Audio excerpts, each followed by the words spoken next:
বাঘাযতীন, কামারহাটি, ট্যাংরার পর এবার বিধাননগর। ফের গোটা বিল্ডিং হেলে পড়ল। এবার বিধাননগর পৌর নিগমের 23 নম্বর ওয়ার্ডের দক্ষিণ নারায়ণপুর অঞ্চলের একটি বিল্ডিং হেলে পড়েছে। শহর কলকাতায় একের পর এক বিল্ডিং হেলে পড়ার খবর সম্প্রচারণ হতেই নারায়ণপুরের এই বিল্ডিংয়ে বসবাসকারীদের সেখান থেকে সরিয়ে নিয়ে যাওয়া হয়। এই ঘটনায় আতঙ্কে এলাকাবাসী। সূত্রের খবর, গোটা বিল্ডিংটাই অবৈধভাবে নির্মাণ হয়েছে। বিধাননগর পৌর নিগমের 23 নম্বর ওয়ার্ডের বাগুইয়াটের জগৎপুর নেতাজি পল্লীতে দুটি বিল্ডিং হেলে পড়ার ঘটনা দেখে মনে হচ্ছে একটি বিল্ডিং অপর বিল্ডিং এর গায়ে গা দিয়ে দাঁড়িয়ে। সেই ঘটনার কথা জানাজানি হতেই 23 নম্বর ওয়ার্ডের কাউন্সিলর ঝুঙ্কু মণ্ডল বাড়ি দুটি হেলে পড়ার ঘটনা জানিয়ে বিধাননগর পৌর নিগমে লিখিত অভিযোগ দায়ের করেন। স্থানীয় বাসিন্দা সূত্রে খবর, পুকুর বুঝিয়ে কয়েক ছটাক জমির ওপরে গড়ে উঠেছে বাড়িগুলি, আর সেগুলি কয়েক বছরের মধ্যেই একে অপরের গায়ে হেলান দিয়ে দাঁড়িয়েছে বিপজ্জনকভাবে। বাড়ির মালিক মিঠুন কর এই বিষয়ে মুখ খুলতে চাননি। তবে যে কোনো সময় বড় ধরনের দুর্ঘটনা ঘটে যেতে পারে, জীবনহানি ঘটতে পারে এমন আশঙ্কা করছেন স্থানীয় কাউন্সিলর। সেই মতো তিনি বিধাননগর পৌর নিগমকে লিখিতভাবে অভিযোগ জানিয়েছেন। তবে বর্তমান কাউন্সিলর ঝুঙ্কু মণ্ডল জানান, এই বিল্ডিং তার সময় তৈরি হয়নি, পূর্বতন তৃণমূল কাউন্সিলর আশা নন্দীর সময় তৈরি হয়েছিল।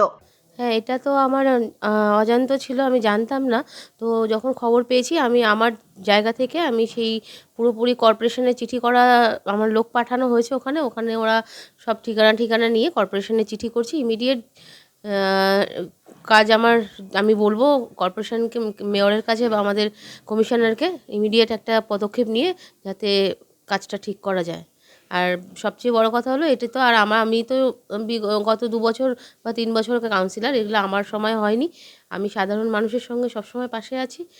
মানুষের বিপদে সবসময় আমি তাদের পাশে আছি। আমি দেখব যাতে এই বিপদটা থেকে এড়িয়ে কীভাবে ঠিক করা যায়। হ্যাঁ, অবশ্যই এটা যদি এরকম কোনো একটা অ্যাক্সিডেন্টলি কিছু হয়, নিশ্চয়ই বাড়িতে অনেক লোকজন আছে, হবে, সেটা আমিও এখন ইনসিকিউর ফিল করছি।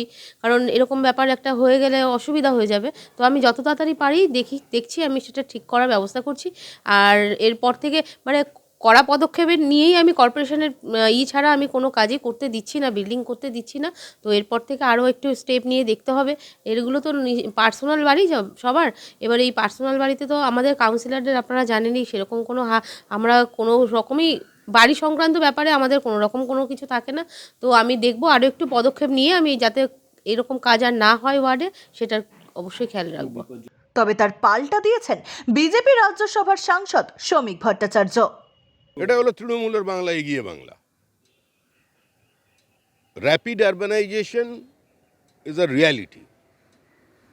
এখানে বাসস্থানের প্রয়োজন আছে, কিন্তু কলকাতার উপকণ্ঠে দমদম, পানিহাটি, কামারহাটি, বরানগর 5 তলা বাড়ি যেখানে হয় না, সেখানে 8 তলা বাড়ির পারমিশন দিচ্ছে। সমস্ত জায়গায় কাউন্সিলরদের রফা। এক একজন ইঞ্জিনিয়ারের খালি রোজগার দেখুন কিভাবে লুট চলেছে। এ তো যে কোনো দিন কোনো ভূমিকম্প হলে সর্বনাশ হয়ে যাবে। বোর করে নিচের থেকে জল তুলছে, জলস্তর নামছে, বহু ধরনের সমস্যা তৈরি করেছে। টাকা দিলে যেখানে সমস্ত সমস্যার সমাধান হয়ে যায়, 5 তলা বাড়ির যেখানে পারমিশন হয় না, কাউন্সিলর নিজে একটা ফ্লোর নিয়ে নিচ্ছে। বিধাননগর কর্পোরেশন থেকে একটা নির্মাণ হচ্ছে পুকুর বুঝিয়ে, অঙ্গনওয়াড়ি স্কুল ভেঙে। বিধাননগর কর্পোরেশন বাগুইহাটি থানাকে জানিয়েছে যে বেআইনি নির্মাণ। পুলিশ অর্ডার কমপ্লাই করতে পারছে না। তার কারণ হলো কাউন্সিলর। এক একজন কাউন্সিলর কোটি কোটি টাকার মালিক, সব বনেদি বড় লোক, আর আমরা বনেদি ভিকিরি। এক একজন কাউন্সিলর হকারের কাজ করতেন, এখন লাগিয়ে ফেলেছে ক্যাপসুল লিফট। ওটা দমদম জুড়েই কাজ চলেছে। সৌগতবাবু দেখতে পাচ্ছেন না, এভাবে ওনার বিবেকটা জাগে না একটুখানি? দলের বিবেক হয়েছেন তো উনি। জীবন সায়নে এসে এতগুলো মানুষের সর্বনাশ করছে, ওনার থেকে তো সমাজ কিছু প্রত্যাশা করে। ব্যুরো রিপোর্ট, এক্সপোজ বার্তা।